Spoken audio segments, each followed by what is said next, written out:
After 3 years of sacrifice, my husband's father, the boss, gave the promotion to his niece who'd only been there 8 weeks. I handed in my resignation with a calm smile. Congrats to Lily, I said. When my father-in-law read my letter, he lost it. You can't be serious, he shouted, his face turning red as Arthur's voice boomed across the conference room as he raised his champagne glass.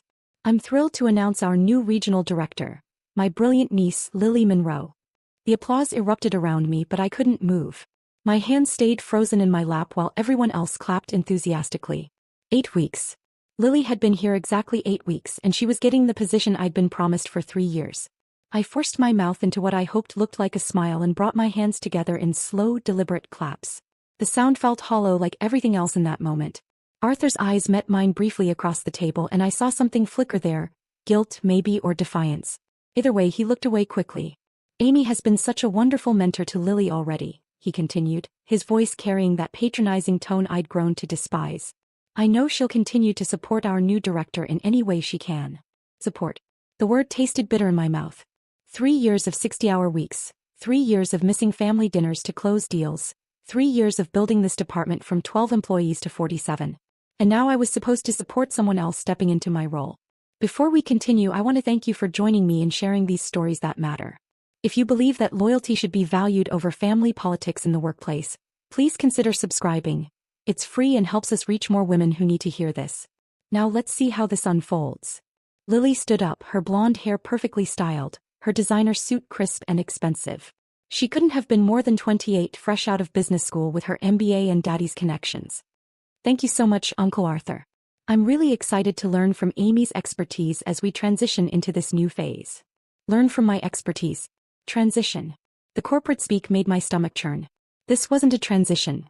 This was a takeover. After the meeting dispersed, I walked back to my office on unsteady legs. My nameplate still read Amy Hayes, Senior Operations Manager, but it felt like a lie now. I'd been passed over and everyone in that room knew it. Some looked sympathetic, others avoided eye contact entirely. Margaret from accounting patted my shoulder as she walked by, whispering, "I'm so sorry, honey." I closed my office door and sat behind my desk, staring at the wall where I'd hung my Employee of the Year certificates. 3 of them, one for each year I'd been here. Fat lot of good they'd done me. My phone buzzed with a text from Joseph, my husband. How did the announcement go? Finally official. I stared at the message for a long time before typing back, "We'll talk tonight." The rest of the day passed in a blur of forced normalcy. I answered emails, reviewed reports, attended meetings where people kept shooting me looks of pity mixed with embarrassment. By 5 o'clock my jaw ached from maintaining that fake smile. Arthur appeared in my doorway just as I was packing up. "Amy, could I have a word?" "Of course." I gestured to the chair across from my desk, the same chair where he'd sat 3 months ago promising me this promotion was just a formality. He settled his large frame into the seat, his silver hair catching the overhead light. "I know today was difficult for you." "Was it?" I kept my voice level, professional. "Look, you're incredibly valuable to this company. Lily's going to need someone with your experience to help her get up to speed. I'm hoping you'll take on a senior advisory role too. Train her to do my job. Help her succeed in her new position," he corrected, but we both knew what he meant.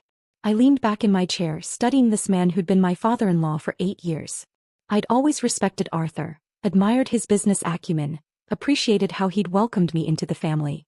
But sitting there watching him try to spin this betrayal into some kind of opportunity, I felt something cold settle in my chest.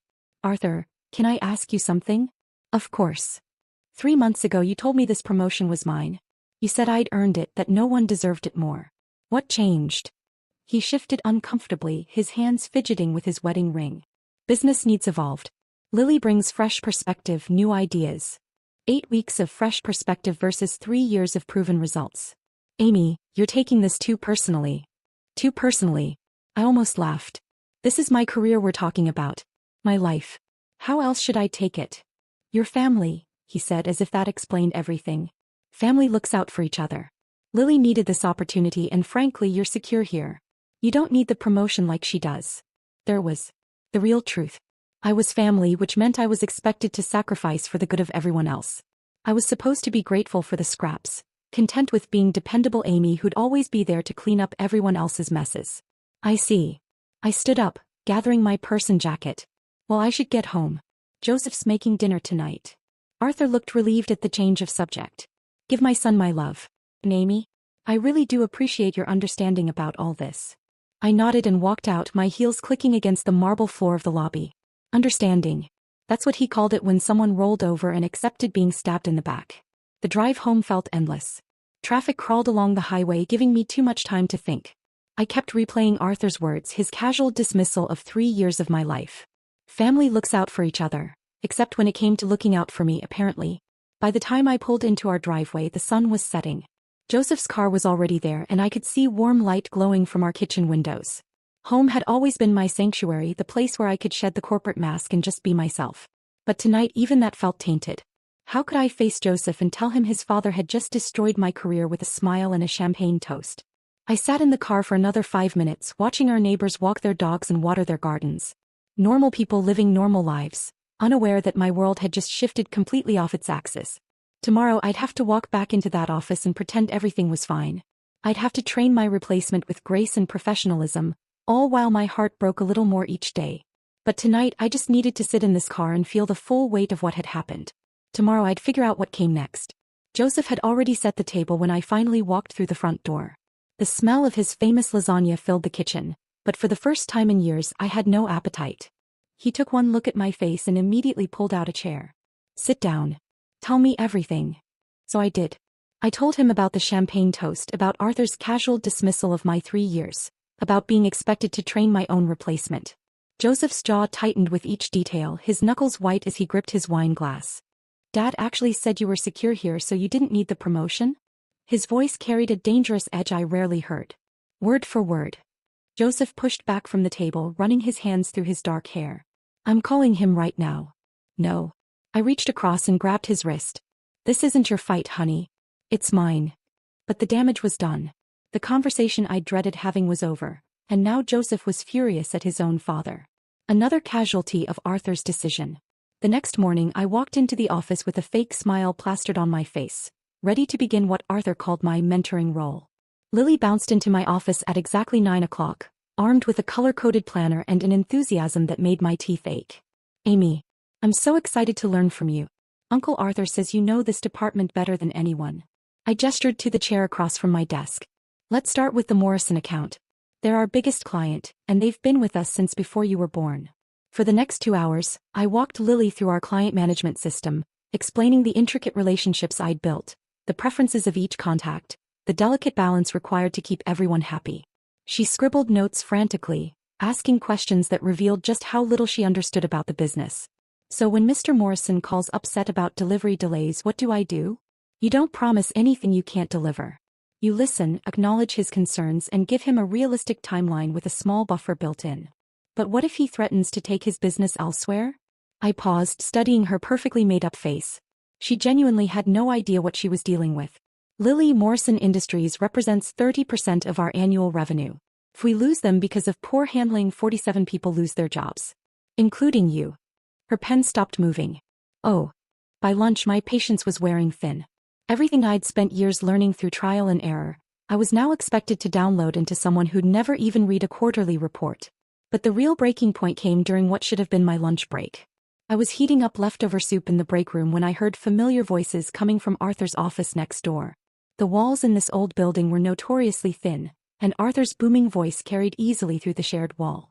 The transition is going perfectly, he was saying. Lily's picking everything up quickly. Are you sure Amy's okay with all this? That was Lily's voice, younger and uncertain. I moved closer to the wall, my soup forgotten on the counter. Amy's been dependable, but we need someone with fresh ideas. Lily's our future. Arthur's words hit me like ice water. She's good at following instructions, maintaining the status quo, but that's not what we need anymore. The company needs innovation energy. You bring that. But she seems so knowledgeable about everything. Some of the clients specifically ask for her. Arthur chuckled and the sound made my stomach turn. That's exactly the problem. Amy's become a crutch for our clients. They're too comfortable with her. We need to shake things up, get them used to working with someone who'll challenge their thinking instead of just agreeing with everything they say. Challenge their thinking. I'd spent 3 years building relationships based on trust and reliability, and Arthur saw that as a weakness. My carefully cultivated client relationships weren't assets. They were obstacles to his vision of the future. What about her feelings? Lily pressed. She worked really hard for this promotion. Amy's family. She'll understand that sometimes we have to make decisions that serve the greater good. Besides, she's not going anywhere. Where else would she go at her age? She's 42, Lily. Companies want young talent, fresh perspectives. We're doing her a favor by keeping her on. At my age. 42 and apparently over the hill. I gripped the edge of the counter, my knuckles white, fighting the urge to march into that office and tell Arthur exactly what I thought of his greater good. I just feel bad, Lily continued. She's been so nice about training me and I can tell she's hurt. That's because you have a good heart. But business isn't about feelings. Amy will adapt. He always does. That's what makes her valuable. She's predictable, reliable. She'll do whatever we ask because she doesn't have any other choice. Predictable. Reliable. No other choice. I grabbed my soup and walked back to my office, my hands shaking with rage. Not the hot, explosive kind of anger, but the cold, calculating fury that settles in your bones and changes everything. For 3 years I'd believed I was building something meaningful. I thought my loyalty and dedication mattered. But I was just the hired help, keeping things running smoothly until the real leadership could take over. Arthur saw me as a placeholder, a babysitter for his clients until his precious niece was ready to take the reins. And the worst part? He was right about one thing. I had been predictable. I'd absorbed every slight, swallowed every disappointment, smiled through every humiliation because I believed it would eventually pay off. But sitting in my office, staring at my Employee of the Year certificates while Arthur's words echoed in my head, I realized something had fundamentally shifted. I wasn't the same person who'd walked into this building that morning. The woman who'd spent 3 years proving her worth to people who would never see it was gone. That afternoon I continued training Lily with the same professional demeanor, but inside something new was taking shape. Every question she asked, every gap in her knowledge that I filled, every client relationship I explained in detail, I was documenting my own value. Not for Arthur's benefit but for my own clarity. When 5 o'clock came I packed up my things with deliberate calm. Tomorrow would bring new revelations, I was certain. But tonight I had some serious thinking to do about what came next. That evening I sat at my kitchen table with my laptop open and a cup of tea growing cold beside me.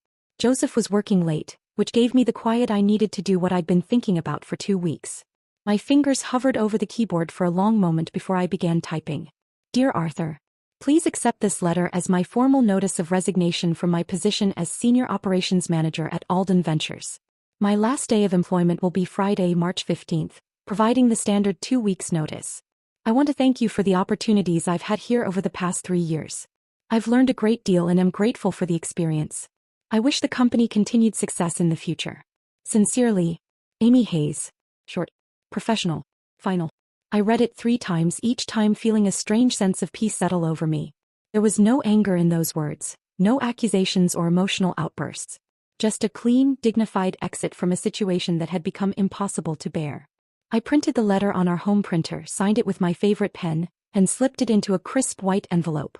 Then I closed the laptop and went to bed, sleeping better than I had in weeks. The next morning I dressed with extra care, my navy blue power suit, the one that always made me feel confident, paired with my grandmother's pearl earrings. If this was going to be a memorable day, I wanted to look the part. I arrived at the office early before most people and placed the envelope in the center of my desk. Then I went about my morning routine as if nothing had changed. I answered emails, reviewed reports, and even helped Tom from accounting fix a spreadsheet formula. At exactly 10 o'clock I picked up the envelope and walked to Arthur's office. His secretary, Marie, looked up with her usual warm smile. Good morning, Amy. He's just finishing up a call. No rush. I'll wait. Marie had been Arthur's secretary for 15 years and she'd always been kind to me. I wondered if she'd miss our brief morning chats about her grandchildren and my weekend plans. Probably not. Secretaries saw people come and go all the time. Arthur's door opened and he emerged looking harried, his phone still pressed to his ear. He waved me in while continuing his conversation about quarterly projections. I sat in the familiar chair across from his desk and waited. When he finally hung up, he looked at me with barely concealed impatience. What can I do for you, Amy? I've got back-to-back meetings until 3. I placed the envelope on his desk without a word. He stared at it for a moment, then looked at me with confusion. What's this? Open it. Arthur tore open the envelope with his letter opener, unfolded the paper and read. I watched his expression shift from mild curiosity to shock to something approaching panic. His face went through several color changes, pale then flushed then red. You can't be serious? The words exploded out of him as he shot to his feet, the chair rolling backward. This is a joke, right? Some kind of negotiating tactic. I remained seated, my hands folded calmly in my lap. I'm completely serious. Amy, we just promoted Lily 2 weeks ago. You can't abandon ship now. She needs your guidance, your expertise. The Morrison account alone. We'll be fine. Lily's very enthusiastic. I'm sure she'll figure it out. Arthur began pacing behind his desk, running his hands through his silver hair. This is about the promotion, isn't it? Look, I know you're disappointed, but we can discuss other opportunities. Maybe a different title, additional responsibilities. Arthur, stop. He froze mid-pace. I'd never used that tone with him before. Calm but absolute. This isn't about the promotion anymore. This is about respect. And the fact that I've realized I don't have any here. That's not true. You're valued, Amy. Your family. I stood up slowly, smoothing down my skirt. No, I'm not. Family would have been honest with me about their plans. Family wouldn't have let me train my replacement without telling me that's what I was doing. Family wouldn't have described me as predictable and reliable behind my back while talking about how I have no other options. Arthur's face went white. You heard that conversation. Every word. The silence stretched between us, heavy with 3 years of unspoken truths. Arthur sank back into his chair, suddenly looking every one of his 63 years. Amy, please. Let's talk about this rationally. Whatever you heard, you might have misunderstood. I understood perfectly. I moved toward the door, then paused with my hand on the handle. You were right about one thing, though. I have been predictable. I've spent 3 years making excuses for being overlooked, convinced myself that my loyalty would eventually pay off. But I'm done being predictable. What do you want? More money? A corner office? Name it. I turned back to look at him one last time. I want to work somewhere that values what I bring to the table. Somewhere that sees potential instead of limitations. Somewhere that doesn't think 42 is too old to have fresh ideas. Arthur opened his mouth to respond, but I was already walking out the door. Marie looked up as I passed her desk, concern written across her face. She'd obviously heard Arthur's raised voice. Everything okay, honey? I paused and smiled at her, a real smile this time. Everything's going to be just fine, Marie. Take care of yourself. Walking back to my office, I felt lighter than I had in months. The decision was made, the words were spoken, and there was no going back. I had 2 weeks to wrap up my projects, document my processes, and transition my responsibilities. 2 weeks to say goodbye to a chapter of my life that had taught me more about myself than I'd ever expected to learn. The phone on my desk was already ringing when I sat down. Word traveled fast in a small office, and I suspected the next 2 weeks were going to be very interesting indeed. But for the first time since that awful day in the conference room, I was looking forward to what came next. The call came on a Tuesday morning while I was reorganizing my home office. I'd been unemployed for exactly 2 weeks, spending my days updating my resume, networking on LinkedIn, and trying to figure out what came next. The phone number wasn't familiar, but something made me answer instead of letting it go to voicemail. Amy Hayes. This is Rebecca Chin from Horizon Tech. I hope I'm not catching you at a bad time. I nearly dropped my coffee mug. Horizon Tech was one of the fastest growing companies in the region, known for their innovative approach to logistics and their reputation for promoting from within based on merit alone. Not at all. How can I help you? I'll cut straight to the chase. Your name came up in a conversation with Daniel Morrison yesterday. He spoke very highly of your work at Alden Ventures and suggested we reach out. Daniel Morrison. Of course. The client I'd nurtured for 3 years, whose trust I'd earned through countless late nights and weekend calls. I'd wondered if he'd even notice I was gone. That's very kind of him, I managed. We have an opening for a regional operations director, essentially overseeing 3 departments and managing our largest client accounts. Daniel seems to think you'd be perfect for it. Would you be interested in hearing more? My heart started racing. This wasn't just any job. It was exactly what I should have gotten at Alden Ventures, but bigger. Better. I'd be very interested. Within an hour, I had an email with preliminary details that made my eyes widen. The salary was 30% higher than what I'd been making. The benefits package included stock options. And the title, Regional Operations Director, was what I'd been promised but never received. The interview process moved quickly. Rebecca introduced me to the team leads I'd potentially manage, all of whom seemed genuinely excited about working together. The company culture was refreshingly direct. No hidden agendas or family politics, just clear expectations and transparent communication. During my final interview with the CEO Marcus Williams, he asked me something that caught me off guard. Why did you leave Alden Ventures? Daniel mentioned you'd been there for several years. I'd practiced answering this question, but sitting across from Marcus, a man known for building his company on merit rather than connections, I decided on honesty. I reached a ceiling that had nothing to do with my performance or potential. Sometimes you realize that loyalty without respect is just servitude. Marcus nodded slowly. We don't believe in ceilings here, Amy. We believe in earned advancement and mutual respect. Does that sound like something you could work with? It sounds like everything I've been looking for. 3 days later, Rebecca called with an offer that exceeded even my best-case scenario. As I read through the contract, I felt something I hadn't experienced in years. Genuine excitement about going to work. My first day at Horizon Tech felt like stepping into a different universe. The building was modern and bright with open collaborative spaces and technology that actually worked. But more importantly, from the moment I walked in, I felt welcomed as a valued team member rather than tolerated as a necessary burden. My direct report, Sarah Martinez, had been running operations temporarily and could have resented my arrival. Instead, she greeted me with a comprehensive briefing on current projects and a genuine enthusiasm for collaboration. I've been looking forward to this, she said as we reviewed the quarterly projections. Rebecca told me about your experience with large-scale client management. We've been struggling with the Anderson Group account and frankly we could use your expertise. Expertise. Not dependability or reliability, expertise. The difference was profound. Within my first week I was leading strategy meetings and making decisions that had immediate impact. When I suggested restructuring our client communication protocols based on lessons learned at Alden Ventures, Marcus not only listened but asked me to present the proposal to the board. You've been doing this for 3 years? He asked after my presentation. And your previous employer never promoted you to director level? Apparently I was too predictable for leadership. Marcus laughed, not at me but at the absurdity of it. Their loss is our gain. Predictability in results is exactly what we want in leadership. The Anderson Group meeting was my first major test. They'd been threatening to leave Horizon Tech for months, frustrated with communication breakdowns and missed deadlines. I spent 2 days preparing, drawing on every client relationship skill I'd developed over the years. The meeting lasted 3 hours. By the end, not only had we retained their business, but they'd agreed to expand their contract by 40%. How did you do that? Sarah asked as we walked back to the office. I listened to what they actually needed instead of what I thought they should want. Then I showed them exactly how we could deliver it. Word of the Anderson success spread quickly through the company. Suddenly, other department heads were asking for my input on their client relationships. Marcus started including me in executive strategy sessions. You know, he said after one particularly productive meeting, I'm starting to think we undervalued this position when we created it. Would you be interested in discussing expanded responsibilities? Expanded responsibilities. At Alden Ventures, that phrase had always meant more work for the same recognition. Here it felt like genuine opportunity. By the end of my first month, I was managing not just operations but also heading up a new client retention initiative. My team had grown from 12 people to 18, and our department's performance metrics were the highest they'd been in 2 years. Every morning when I walked into Horizon Tech, I was reminded of what it felt like to work somewhere that valued contribution over connections.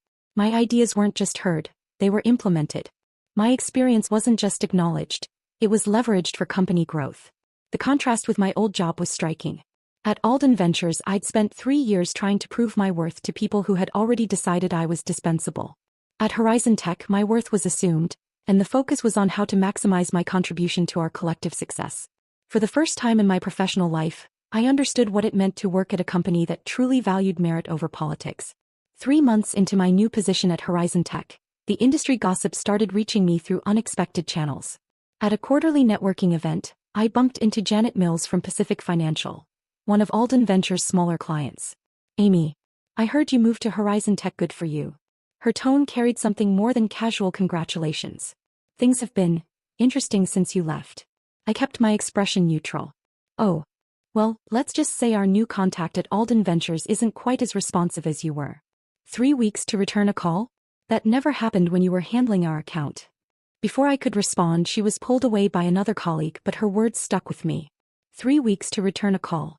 I'd always prided myself on same-day responses. The next piece of information came from an even more unexpected source. Daniel Morrison called me directly at Horizon Tech 2 weeks later. Amy, I hope you don't mind me reaching out. I have a professional question, but I also wanted to give you a heads up about something. Of course, Daniel. What's going on?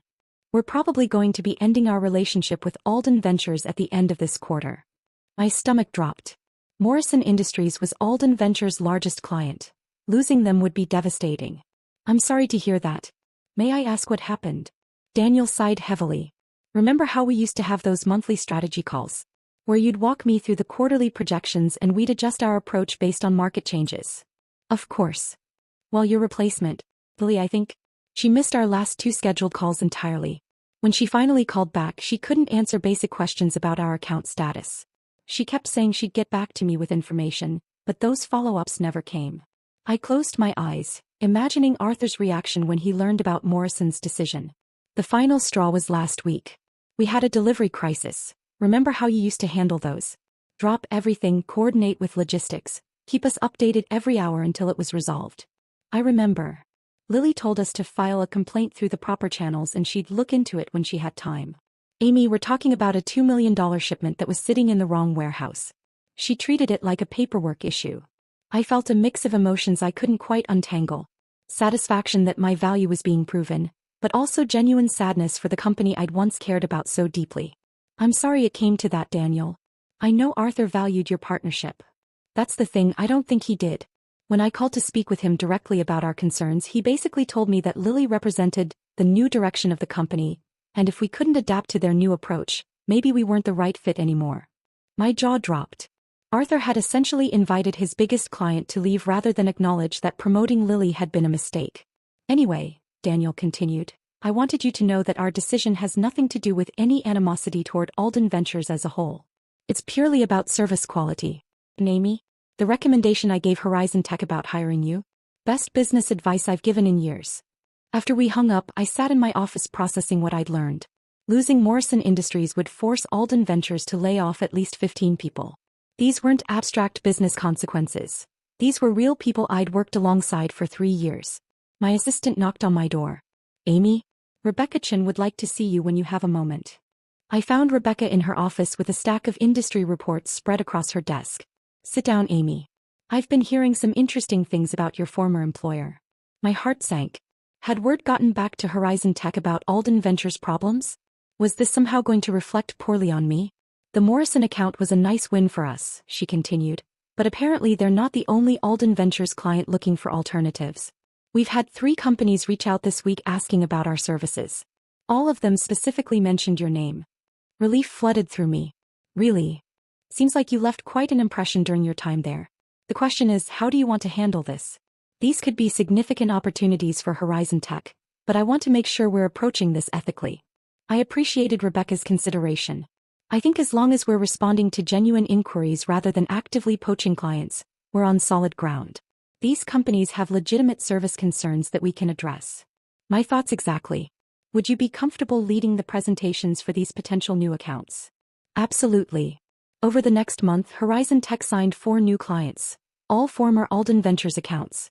Each presentation followed the same pattern. Companies frustrated with declining service quality, missed deadlines, and poor communication.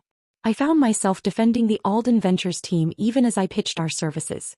They're going through a transition period, I'd explained diplomatically. But at Horizon Tech, we can offer you the consistency and reliability you're looking for. The most difficult moment came when Margaret from accounting, my old colleague at Alden Ventures, called me at home one evening. Amy, I hope you don't mind me calling. I got your number from Joseph. Of course not, Margaret. How are you? Honestly, there are rumors about layoffs. The Morrison account is gone, and apparently 3 other major clients have left too. Her voice was shaky. People are saying it's because you left that you took all the client relationships with you. Margaret, that's not. I'm not blaming you, she interrupted. I understand why you left. We all saw how they treated you. But Amy, some of us here have been with the company for years. We have mortgages, kids in college. If Alden Ventures goes under, the weight of unintended consequences settled on my shoulders. I'd wanted Arthur to realize my value, but I'd never wanted good people to suffer for his poor decisions. Are you looking for other opportunities? I asked gently. At my age, who's going to hire a 58-year-old accountant? I thought about Horizon Tech's expansion plans, about the new positions we'd be creating as we grew. Margaret, can I give Rebecca Chin your contact information? We're going to need experienced financial support as we take on these new accounts. The relief in her voice was audible. Amy, you do that. You're good at what you do. That should matter more than politics or age. After I hung up, I realized something had shifted in how I viewed the situation. This wasn't about Alden Ventures' decline anymore. It was about people finding places where their contributions were valued. Some of my former colleagues would land on their feet, possibly in better situations than before. But Arthur's lesson was becoming clear to everyone in the industry. When you prioritize connections over competence, you don't just lose good employees, you lose the foundation that keeps a business stable. 6 months after Margaret joined our team at Horizon Tech, I received an invitation that stopped me cold. It was embossed cardstock, formal and elegant. Arthur Alden requests the pleasure of your company at the Alden Ventures Annual Awards Dinner. I stared at the invitation for a long moment, wondering what game Arthur was playing now. Joseph found me in the kitchen that evening, turning the card over in my hands. "You're not seriously considering going," he said, reading over my shoulder. "Actually, I think I am." He looked at me as if I'd suggested swimming with sharks. "Amy, why would you put yourself through that?"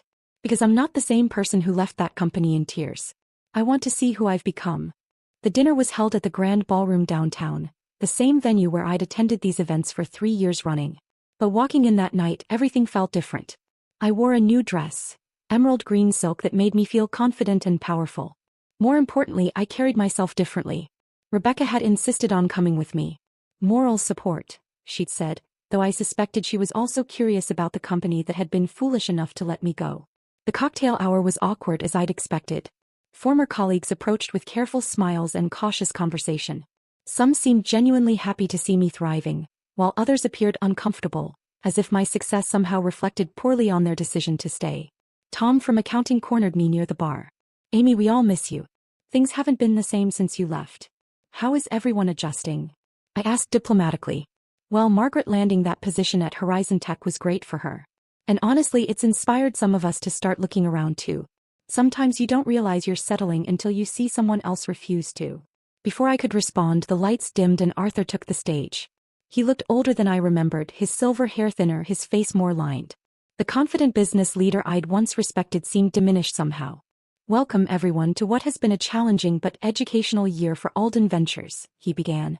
"We've learned valuable lessons about adaptation, about the importance of strong leadership, and about recognizing talent wherever it may be found." His eyes found mine in the crowd, and for a moment, neither of us looked away. "This year we're honoring employees who've shown exceptional dedication during difficult times. People who stepped up when we needed them most." The awards ceremony proceeded as usual. Recognition for sales achievements, customer service excellence, innovation in problem solving. But something felt forced about the whole production, as if Arthur was trying to recreate past success through sheer willpower. Then came the surprise. "Our final award tonight is new," Arthur announced. "The excellence in leadership recognition goes to someone who may no longer be with our company, but whose impact continues to shape how we do business." My stomach dropped. "Amy Hayes, would you please come to the stage?" The room erupted in applause, but I remained frozen in my seat. Rebecca nudged me gently. "Go on. This is your moment." Walking to that stage felt like the longest journey of my life. Arthur met me halfway, extending a crystal award that caught the ballroom lights. "Amy, your dedication to excellence and your commitment to our clients set a standard that continues to inspire our team. While we're sorry to see you've moved on to new opportunities, we want to acknowledge the foundation you built here." I took the microphone, looking out at faces I'd worked alongside for 3 years. Some were smiling, others looked uncomfortable, and a few, like Lily sitting at Arthur's family table, appeared downright mortified. "Thank you," I began, my voice steady despite my racing heart. "Working at Alden Ventures taught me valuable lessons about business, about relationships, and most importantly, about knowing your own worth." I paused, letting that sink in. "I've learned that loyalty is important, but it should never be one-sided. That hard work matters, but only when it's recognized and valued. And that sometimes, the best thing you can do for yourself and for your career is to walk away from situations that no longer serve your growth." The applause was more scattered this time, uncertain. "I'm grateful for my time here because it led me to where I am now, at a company that values merit over politics, where ideas are heard regardless of who suggests them, and where potential isn't limited by artificial ceilings." I handed the microphone back to Arthur, whose smile had become notably strained. "Thank you again for this recognition. And to my former colleagues, remember that you have more power than you think. Use it wisely." As I walked back to my table, the silence was deafening. Then Margaret started clapping, followed by Tom, then others throughout the room. Not everyone joined in, but enough did to make the message clear. After the dinner, Arthur approached our table as Rebecca and I were preparing to leave. "Amy, could I have a word?" Rebecca excused herself diplomatically, leaving Arthur and me alone for the first time since my resignation. "That was quite a speech," he said, his tone unreadable. It was honest. I suppose I deserved that. He looked tired, defeated in a way I'd never seen before. We're restructuring the leadership team. If you ever wanted to come back. Arthur, stop. I stood up, meeting his eyes directly. 6 months ago I might have been interested in proving something to you. Tonight, I realized I don't need to prove anything to anyone except myself. The company is struggling without you.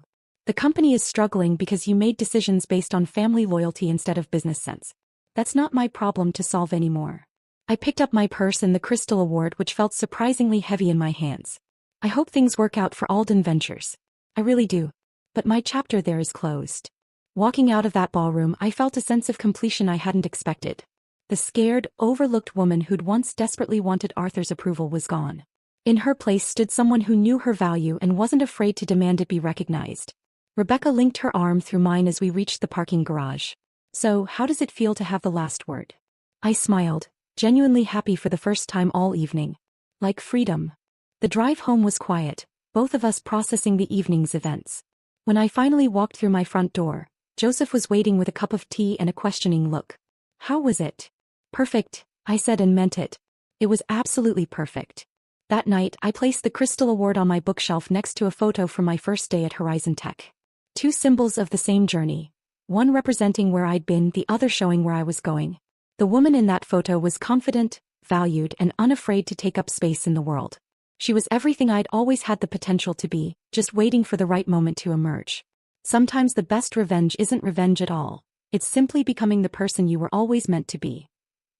If this story of workplace triumph had you on the edge of your seat, hit that like button right now. My favorite part was when Amy gave that powerful speech at the awards dinner, showing Arthur exactly what he lost. What was your favorite moment? Drop it in the comments below. Don't miss more empowering stories like this. Subscribe and hit that notification bell so you never miss an upload.